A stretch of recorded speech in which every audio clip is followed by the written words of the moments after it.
ஞான சித்தர் ஓம் ஸ்ரீ ராஜயோக குரு சரணம். யோக ஞான சித்தர் ஓம் ஸ்ரீ ராஜயோக குரு சரணம். மனதின் சக்தி மிக அபாரமான ஒரு சக்தி. நம்மளோட மூளை பிரெயினை விட மனதிற்கு சக்தி அதிகம். நம்ம கற்பனை செய்கிறோம், சிந்திக்கிறோம், எல்லாமே நம்மளோட மூளையை பயன்படுத்தி தான், நம்ம பிரெயினை பயன்படுத்தி தான் நம்ம செய்கிறோம். ஆனால் நம்ம கற்பனை செய்து ஒரு முடிவு பண்ண ஒரு விஷயத்தை மனம் தான் வாங்குது. இந்த மனம் என்ற ஒரு நிலை இருக்கிறது.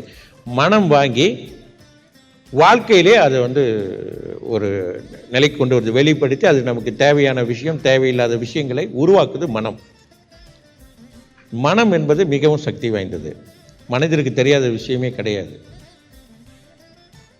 இந்த மனம் என்று சொல்லும்பொழுது இந்த மனதை ரெண்டாக நம்ம பிரித்து பார்க்க வேண்டிய ஒரு விஷயம் இருக்கு. எதுக்கு இந்த நேரத்தில் மனதை பற்றி நாம் பேச வேண்டி இருக்கிறது?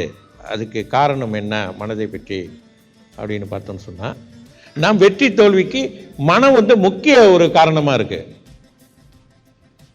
இது யோக சாஸ்திரத்தை பார்த்தாலே நமக்கு வழிபாட்டு முறையிலே இருக்கு. யோகத்திலே சொல்லப்படுகிறது, மனதை எப்பொழுதுமே தெளிவாக வைத்துக் கொள்ள வேண்டும். மனதில் தேவையில்லாத விஷயங்களை நாம் மனதில் இருந்தால் வாழ்க்கையில குழப்பங்களும் பிரச்சனைகளும் தடைகளும் தோல்விகளையும் ஏற்படுத்தணும். யோகத்திலே இருக்கு, யோக சாஸ்திரத்திலே சொல்லப்படுகிறது.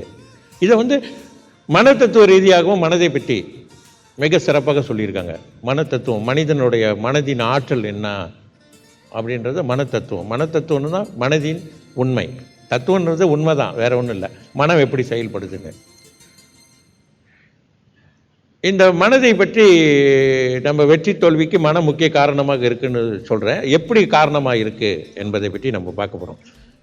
வாழ்க்கையில் நீங்கள் சின்ன வயதிலிருந்து இதுவரை இப்போ இருக்கக்கூடிய காலம் வரை வாழ்க்கையில் நடந்தது அனைத்துமே உங்கள் மனதில் பதிவாயிருக்கு.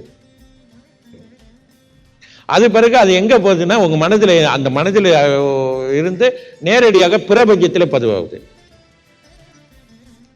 யூனிவர்ஸில் பதிவாகுது, எல்லாமே பதிவாகுது. தேவையான போதெல்லாம் அது உங்க கூட தொடர்பு கொள்ளுது மீண்டும். இது மனதின் ஆற்றல். சரி, இது எப்படி தடையாகுது வாழ்க்கையில் அப்படின்னு சொன்னால், எந்தெந்த தோல்விகள் உங்களை சிறு வயதில் உங்க மனம் பாதிச்சிருந்துச்சுன்னா, ஒரு குடும்பத்தில் ஒரு அன்பு கிடைக்காதனாலையோ அல்லது அக்கம் பக்கம் வீட்டார்னாலையோ ஏதாவது மனம் பாதிப்பு இருந்துச்சுன்னா அது வாழ்க்கையில் தொடர்ந்து வந்துக்கிட்டே இருக்கு, அது உங்களை விட்டு போகிறது இல்லை. யோக ஞான சித்தர் ஓம் ஸ்ரீ ராஜயோக குரு சரணம். யோக ஞான சித்தர் ஓம் ஸ்ரீ ராஜயோக குரு சரணம்.